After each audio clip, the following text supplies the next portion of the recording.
Violence is never the answer. That's what they tell you, isn't it? Anytime that there's some sort of societal upheaval, people are always lecturing you about how violence is not the answer.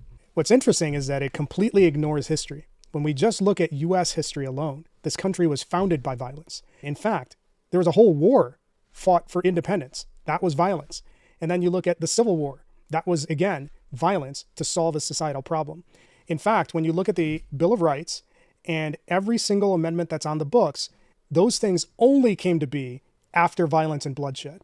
When people tell you that violence isn't the answer, they're deliberately whitewashing the actual history of every single right that we have and how those rights came to be in this country. Can paper stop tyrants kind of magically? Hey folks, I'm Tad Sturmer. I'm the author of Resistance History of the United States. And there are some real resistance history lessons in the response to Trump spitting out his latest profane, unhinged threat aimed at Iran. Because immediately the same ritual begins. People start reaching for paper, for words. The Geneva Conventions, the 25th Amendment to the Constitution, some clause, some mechanism, some hidden lever that is supposedly going to save us from the people actively breaking our world. And what's striking again is how hollow all of that sounds, how hollow all of it feels. Because yes, the Trump regime is authoritarian. Newsflash. Yes, Trump is plainly unstable. Another newsflash. And whether or not he can personally assemble a coherent fascist ideology on his own is almost beside the point, because the people around him certainly can. Stephen Miller doesn't need Trump to be intellectually serious. He just needs him to be useful. He just needs him to be in place. And that kind of gets us to the real problem, I think. Too many people are still talking as if words act on their own, as if law acts on its own, as if constitutions act on their own, as if conventions just magically act on their own. They don't. People act, or they don't.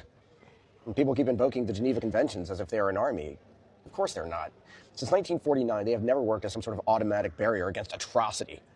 On paper, they obligate states to search for, prosecute, or extradite people responsible for grave breaches. But in reality, for decades, that produced very little visible enforcement. They do not stop tyrants by existing. They matter only when people decide to give them teeth. That's why people love invoking Nuremberg, right? Invoking Nuremberg and completely missing what Nuremberg actually took. It didn't happen because law floated above history and corrected injustice. It took a world war. It took total devastation. It took military conquest. It took occupation, the destruction of the regime in question. That's what it took to make those words mean something. I was visiting the English cemetery and had the privilege of speaking with Dr. Julia Holloway. It was really an incredible meeting. She's this remarkable scholar of Dante, of medieval Florence, and the people buried there at the cemetery. We had this long conversation about the men and women of the 19th century, the Americans and other folks here, who refused to wait for someone else to solve the injustices of their time. They didn't wait for God. They didn't wait for institutions to grow consciences. They didn't wait for history to correct itself. They saw slavery, they saw the oppression of women, they saw the exploitations of the Industrial Revolution, and they understood something too many people now seem desperate to avoid. Evil continues when people convince themselves that stopping it is somebody else's job. So they acted. So why am I talking about this? There's a series of events that seem to be disconnected, but they all certainly paint a picture of the extreme dissatisfaction that exists within the population today. The first incident that I want to talk about is what's happened to Sam Altman, the CEO of OpenAI, and what's happened in and around his house. He's had two different instances of violence occur near his house. One instance involved a shooting, and another instance involved someone throwing a Molotov cocktail at his house. Those are two incidents involving a billionaire who is deeply involved in AI, and people are expressing their displeasure with what's going on. But that's just the tip of the iceberg. Over the last several weeks, we've seen warehouse after warehouse get set on fire. And we're talking about hundreds of millions of dollars in losses where warehouse workers are setting fire to those properties. And these incidents are typically being driven by contractors or current employees who are dissatisfied with those conditions there. When you start looking at these incidents taken together, an image starts to appear. What we're dealing with is a scenario where the population is extremely tired and frustrated with what their day-to-day looks like. And they're frustrated because of the billionaire class and the millionaire class and how they're treating employees and how they're treating the vast majority of people across the country. Think about what's being driven by the billionaire class and particularly the tech bro crowd. These people are running headfirst into AI. And while they're doing that, they're laying people off left and right. And they're also doing tremendous damage to the environment by way of their data centers. And while they're doing it, the only people who are benefiting from it is the billionaire class. When you look at all of the things that data centers require, when you look at all of the things that AI requires, employees aren't better off with AI expanding, and certainly the communities surrounding the data centers aren't better off. And when you look at the nation at large, we're not better off because of the strain on the resources that these tech billionaires are pushing forward with building the infrastructure necessary to support their AI. So now you're dealing with an extreme level of frustration amongst the general public. Specific to the warehouse fires, you've had multiple companies get hit, resulting in hundreds of millions of dollars in losses, and those losses are going to continue to increase. And typically these organizations are doing what? They're hiring contract labor, or if they're hiring full-time employees, they're paying slave wages with no benefits and working people to the bone. And you have companies like Amazon who literally have people that drop dead on their floors, and their managers are instructing their employees to continue working. And the fact that people are caught by surprise that these sorts of incidents would happen is mind-blowing. That demonstrates a level of disconnect from the lives and struggles of the average person that's almost incomprehensible. So of course the media and the billionaire class and the millionaire class are going to be shocked that this is happening, and they're going to be clutching their pearls. But let's put it into context. Income and wealth inequality today is worse than it was during the French Revolution. And during the French Revolution, heads were rolling left and right. So when you see attacks at the residences targeting billionaires, when you see warehouse fires, these are signals of people who have had enough and can't take it anymore. This is a sign of what happens when people have nothing left to lose. This is not all happening in a vacuum. You've seen the billionaire class pass laws and issue policy that benefits them while it puts the rest of us further and further behind. The pain of all of that policy has been compounding for decades. Now, this happens no matter who's in office, but it accelerates every time a Republican is in office. Their signature policy of tax cuts for the wealthy has put the middle class further and further behind. And no matter who is in office, what you see is constant stripping of government resources and the privatizing of everything. The billionaire class and the millionaire class are actively working on creating a society where it's life as a subscription service. They want everything to be paid for.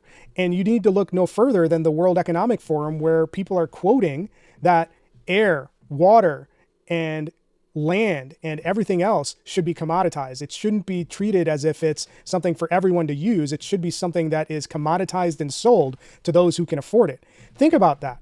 The people that are deciding economic policy on a global level are thinking about how they can monetize air, water, land, sunshine, all of the things that we need to survive.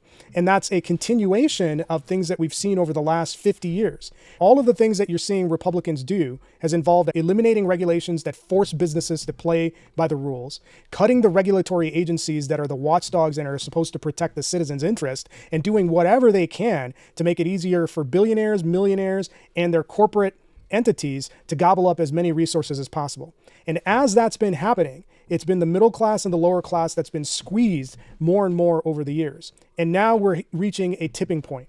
And now we're at the point where CEOs are being targeted, and we're at the point where warehouses are bursting into flames. And believe me when I tell you this, if we look at all of the CEOs that are involved in perpetuating and advancing the prison industrial complex and the surveillance industrial complex, all of those people should have their heads on a swivel as well. When you look at the CEOs of Geo Group and Core Civic, they are in the business of imprisoning people for profit. If there is anyone that's deserving of being targeted, those two are definitely on the list, and that's before you get to any of the tech CEOs. So the idea that these people can continue to rape and pillage and steal from the average American without consequence, that idea is quickly becoming obsolete, as we can see by what's happening across the country these days.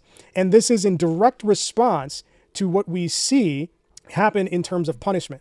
Facebook has to pay a fine of $400 million. That's peanuts. And they had to pay that because it was shown that their platforms were creating an environment that was an easy avenue for predators to prey on children. And $400 million is what they have to pay. That's a drop in the bucket.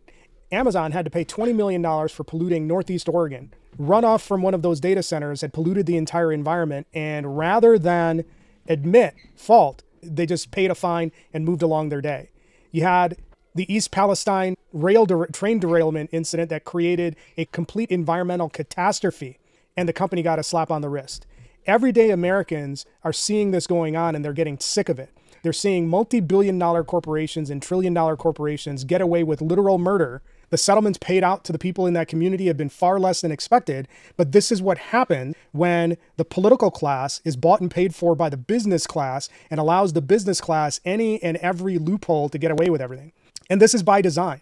All of the billionaires are paying their politicians to write legislation that directly benefits them and doesn't benefit the people. And the idea that people are shocked that finally people are rising up and taking matters into their own hands is mind-blowing. The message here is really simple for the billionaire class and the millionaire class. We all know that you've been spending millions and millions of dollars in building those bunkers of yours. Why not pick now as a time to disappear into those bunkers and never show up? The alternative is for you to continue doing what you're doing and make sure that your head is on a swivel, because accountability is coming for you. Now, nobody is cheerleading for this. This is the logical outcome of what happens after you spend decades stepping on the people that actually made you rich. The fact of the matter is that no one in the billionaire class and no one in the millionaire class actually has the skills or talent to be actually worth what they're worth. They've just engineered great ways to extract as much value out of the people that they have working for them. And now they're actively working on accelerating that process and pushing us further down into survival mode. And then they act surprised when retribution comes for them.